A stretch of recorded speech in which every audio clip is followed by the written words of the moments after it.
Honorable Speaker, the majority leader had requested me and a small group of senators to proceed to the place where the governor for Samburu was addressing the press so that we can escort him into the precincts of Parliament, our offices here, put him somewhere. Please, Honorable Speaker, I would not like to be heckled this afternoon. I'm in a foul mood. Tahazana, may the Senator for Nairobi City County be heard in silence. You'll have your moment. Thank you, Honorable Proceed. Speaker. Speaker, the reason I am saying I'm in a foul mood, I've actually been assaulted at the gate there, and I was going to get there. Mr. Speaker, when we arrived there, we found the governor of Samburu actually speaking to the press. And because you had asked that the sergeant at arms escort him to the police station, the sergeant at arms was already there. And Honorable Speaker, as honorable members, we asked him to walk with us into Parliament so that he can be taken where you had ordered him to be taken. One of his goons, Honorable Speaker, grabbed me by my coat. I don't say it's an expensive suit, but now it's ruined, Honorable Speaker. And were it not for Senator Eddy, I think I would have been found myself in a very difficult situation. Speaker, what we are saying is this. I think we need to stop making a mockery of this House. We need to stop making a mockery of devolution. We need to make stop making a mockery of the processes that are constitutionally, required to be done. So, Majority Leader, I am asking myself, I personally am happy. I'm happy that I saw a letter from the governor of Nairobi saying he is now prepared to appear before the Committee of Public Accounts. But, Honorable Speaker, this decision not to appear before a specific committee of this House is a collegiate decision by the Council of Governors. And that is why I like what the Senator for Meru has said, that this is no longer about our individual counties. One of the things that I agree with the chair of the Council of Governors, the governor for Wajir, when he spoke yesterday, he said, in fact, the oversight mandate of this House is not upon individual governors. I, as a senator for Nairobi, it is not only me who is expected to oversight Nairobi. The governor of Meru, the governor of Meru, the governor of Samburu is also subject to my oversight as a member of this House. But where we differ is that the responsibility to account for money is an individual responsibility for them. My responsibility is to account to the people of Nairobi how I have been able to execute the mandate they gave me at the ballot. Honorable Speaker, the people of Nairobi have seen that I have exhausted everything, every single tool, including sending the IG of police to present my governor before the committee so that we can have conversations about those matters that we were highlighting yesterday. Speaker, when you talk about 21 billion shillings, that this House, not Sifuna, this House gives Nairobi 21 billion Kenya shillings. If the senator of Bungoma sitting in a committee cannot ask Sakaja questions about utilization of that resources, then how will I be able to convince you next time that you need to support me for more resources for Nairobi? So what we are saying is this. I think, honestly speaking, what is required now is some level of sobriety, some level of maturity, not from this House, but from the Council of Governors. We have had enough.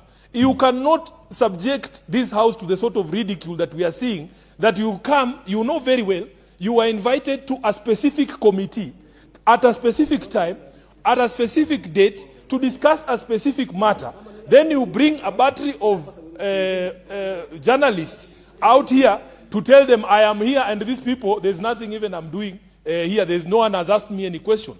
That is not how we are supposed to relate. And intergovernmental relations are not supposed to be these acrimonious. So, Honorable Majority Leader, you have said you wanted to hear our wisdom. I am also saying, as the Senator of Nairobi, I am willing to say, let us drop that business of today so that we can be able to sort out all these problems. And Mr. Speaker, I just want finally to remind everyone that this House has not been intransigent in this impasse. In fact, I remember the Speaker of this House directing the Council of Governors that we are prepared to have a meeting as the leadership of this House with the leadership of the Council of Governors to iron out any concerns that they have. And the only condition was you cannot suspend a constitutional provision. All they needed to do is to attend those meetings for that week, and then we would have the meeting. But, Honorable Speaker, we cannot countenance a situation where somebody sitting somewhere can suspend a constitutional imperative. It is something we cannot do. So, I am hoping that the other governors will follow. And I've spoken to the chair of the County Public Accounts. I don't see him in the House today, but he's on his way. The vice chair is here.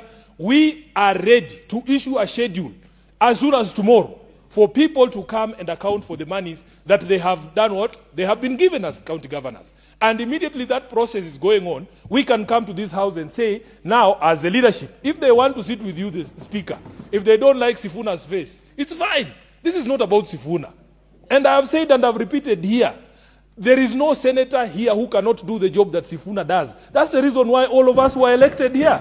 So if Sifuna's face at County Public Accounts Committee is somewhat unpleasant, we can try Senator Mundiki's face. I don't have a problem.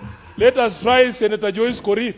If they think Senator Joyce Korir will not ask about money being taken from Kipes to go and throw a bash for border borders, they are very mistaken. If they think Senator Korir will allow them to withdraw money from the county coffers so that they can throw a housewarming party like they did in Vihiga, it is not going to be possible. Mr. Speaker, can you imagine? They say we embarrass them there. A governor comes and his records are so bad that when he is asked to read them, he says he has forgotten his glasses at home because he knows if he reads that thing, he's going to be so ridiculous. Speaker, who is embarrassing who? Who is embarrassing who? This House only operates on two things, two reports. The report from the Auditor General is brought to us, and the responses from the governors. Your responses are so bad, you are embarrassed to read them. But somehow, Sifuna is the problem. So, Speaker, I agree with my colleagues who are saying... Sifuna, would you wish to be informed? By all means, this is Anjuri Ncheke, Elder. He has some information. Thank you, Honorable Speaker. You know, Mr. Speaker, Senator for Nairobi is my good friend. And what has happened before that, the first yesterday, the report, the CPK report, the CPAC report has already departed from those committees. That report is now in this House, Mr. Speaker. So I want my friend, Senator for Nairobi, Senator Sifuna. Already the reports are property of the Senate. They have already departed from the committees. So, Mr. Speaker, what we need to do is to discuss these reports now as the Senate. As the Senate. Whatever we want to do with them, whatever we want to do with the governors, they should appear now before the Senate.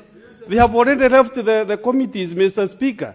And if any governor should appear here the way CSCs appear before us, so that we can also interrogate them, we can be able, especially the 29, just a minute, especially the 29 governors who have really shown us the middle finger. We really need to deal with them perpendicularly, Honorable Speaker. Senator for Nairobi City County, conclude your thoughts, please.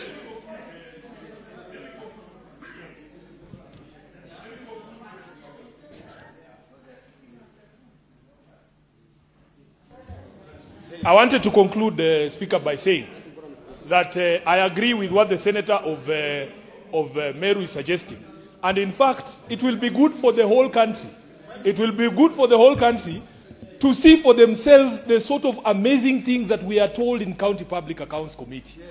When you ask somebody to show you what they utilized money on and they tell you that they gave supplements to wild animals who are being given special food, and there's children in this country going hungry, I want them to stand there and be live on all media stations and say those things. Let us see if Sifuna is the problem. Let us see if Sifuna is the problem. So, Speaker, I want to very strongly say. Order, Senator Fernandez.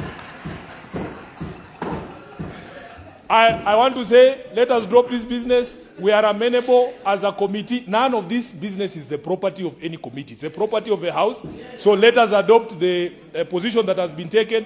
But until we clear those 29, there is no single coin we are going to vote for to go to the counties. Thank you. Senator Wakoli.